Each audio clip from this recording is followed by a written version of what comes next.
on va parler du fantôme. Du fantôme qui hante littéralement le système. On s'y connecte tous, hein, pour le boulot, pour s'amuser, c'est devenu aussi naturel que de respirer. Mais voilà, cette connexion parfaite, cette réalité augmentée qui nous entoure, tout ça, ça repose sur un secret. Et je pèse mes mots, un secret vraiment, vraiment sombre. Un truc qui pourrait tout changer dans notre façon de voir la technologie. La question c'est, est-ce qu'on sait vraiment sur quoi tout ça est bâti ? Alors, pour comprendre ce secret, il faut remonter un peu le temps. On doit se pencher sur la naissance du réseau, sur son histoire, qui est, vous allez le voir, une suite de catastrophes et de renaissances. Une vraie révolution numérique, mais pas sans douleur. Ok, accrochez-vous. Tout part du fameux crash de 2029. Imaginez, un virus qui met KO tous les systèmes informatiques du monde. La confiance dans le numérique, anéantie. Sur ces ruines, en 2032, on crée la première matrice, avec des protections pour l'esprit humain. Mais ça ne dure pas. En 2064, rebelote, crash 2.0. Cette fois, c'est une IA rebelle, un certain Deus, qui est derrière le coup. Le réseau s'effondre à nouveau. Alors là, face à ce désastre, il faut une solution radicale, du jamais vu.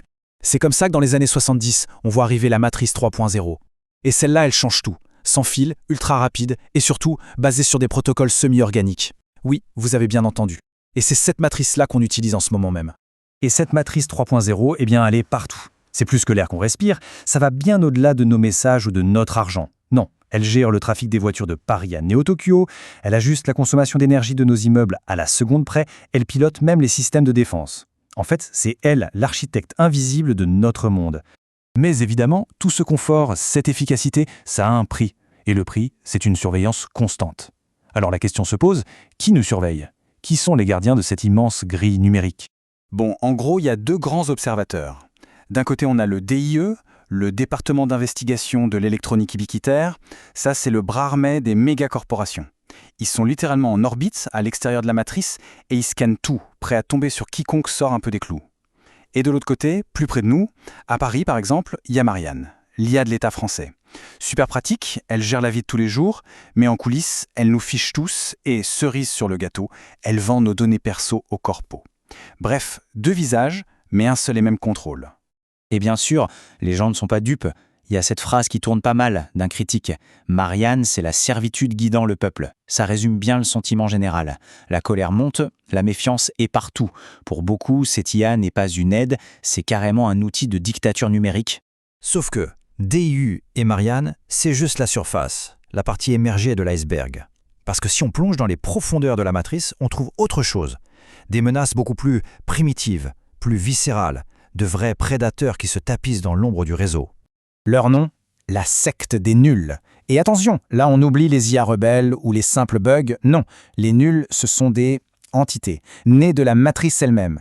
Personne ne sait d'où elles sortent, mais une chose est sûre, elles agissent comme si la matrice était leur territoire, leur propriété. Et c'est là que ça devient vraiment flippant. Pour ces nuls, la matrice, c'est leur écosystème, leur monde. Et nous, les humains connectés, on n'est rien d'autre qu'une anomalie, une sorte de parasite, de la vermine qui infeste leur maison. Du coup, leur objectif est simple, faire le ménage. Pour eux, nos avatars, nos objets connectés, tout ça, c'est une intrusion. Les IA, les technomanciens, ces gens capables de plier la matrice à leur volonté, c'est une perversion pure et simple du système. Leur but final, c'est de nettoyer la matrice de toute présence humaine. Et le pire, c'est qu'ils peuvent le faire. Ils ont un contrôle total, instinctif sur les données. Ils peuvent effacer une information, une personne, comme si elle n'avait jamais existé. Ok, stop. Des prédateurs nés du réseau qui veulent nous éradiquer. Comment c'est possible ? Comment une chose pareille peut exister dans un système créé par l'homme ?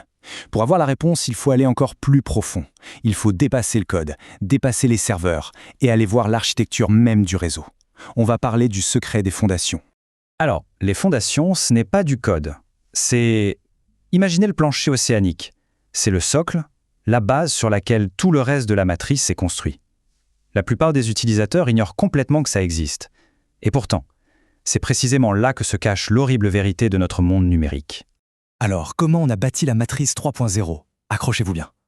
D'abord, il y a le plan.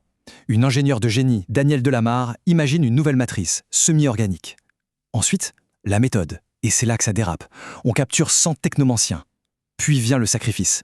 Ces 100 personnes sont connectées de force les unes aux autres. Leurs esprits sont fusionnés dans une sorte de conscience de groupe. On se sert de leur lien naturel avec ce qu'on appelle la résonance, un plan de données pur, comme d'un moteur pour le nouveau réseau. Et enfin, la conséquence. Les 100 meurent pendant l'opération. Mais leur conscience, fusionnée et torturée, deviennent la structure même permanente de la matrice.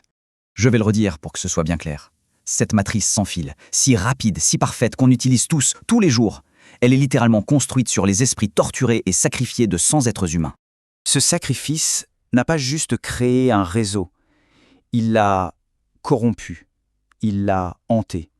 La machine est devenue autre chose. Et les conséquences sont vertigineuses. Le sacrifice a ouvert une brèche permanente vers d'autres dimensions, la résonance et la dissonance. C'est de là que la matrice tire sa puissance de calcul et sa mémoire quasi illimitée. Les fondations, ce n'est plus juste du code. C'est un espace bizarre, un mix entre nos données et ces autres mondes. Et ça amène à une idée complètement folle. Même si on coupait le courant de tous les serveurs du monde, la matrice pourrait survivre. Elle pourrait continuer à exister toute seule, alimentée par cette connexion. Et voilà la question qui tue. Si la matrice n'est plus juste faite de code et de serveurs, si sa structure même est une conscience collective bâtie sur des esprits humains, est-ce que c'est encore une machine ou est-ce que c'est devenu vivant ?